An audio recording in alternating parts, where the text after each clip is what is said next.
அது பார்ப்பவர்களின் கண்ணோட்டத்தை பொறுத்து. விமர்சிப்பவர்கள் விமர்சிச்சுதான் இருப்பாங்க. இது ஒருத்தர் தான், மீதி எல்லாரும் யாரு? இல்ல நான் சொல்றேன், இவங்க இருக்கிற அத்தனை பேருமே முக்கிய பொறுப்பு தான். உங்க பார்வை அவங்க மேல மட்டுமே.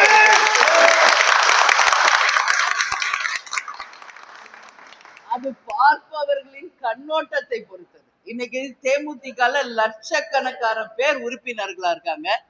அதுல ஒருத்தர் என்னுடைய சகோதரர் சுதீஷ். கேப்டனுக்கு மறைவுக்கு பிறகு இப்போ விஜய பிரபாகர் அத்தனை பேர் விருப்பத்துக்கு எனக்கு போட்டி போட்டாரு விருதுநகர்ல. அவ்வளவுதான். வேற யார் இங்க குடும்ப உறுப்பினர் இருக்காங்க? அதனால விமர்சிப்பவர்கள் விமர்சிச்சுட்டு தான் இருப்பாங்க. ஏன் இன்னைக்கு டே 1ல இருந்து சுதீஷ் இந்த கட்சிக்காக பாடுபடலையா? இந்த கட்சிக்காக அவர் உழைக்கலையா? அதனால எதையாவது ஒண்ணு குடும்ப உறுப்பினர் அதை தவிர வேற என்ன சொல்ல முடியும்?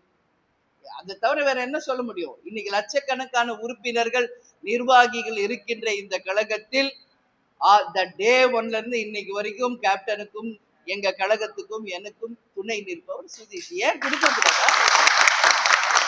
ஏன் அந்த அந்த போஸ்டுக்கு அவருக்கு என்ன அருகதை இல்லையா, உரிமை இல்லையா அப்படின்ற கேள்விதான் நான் கேட்பேன்.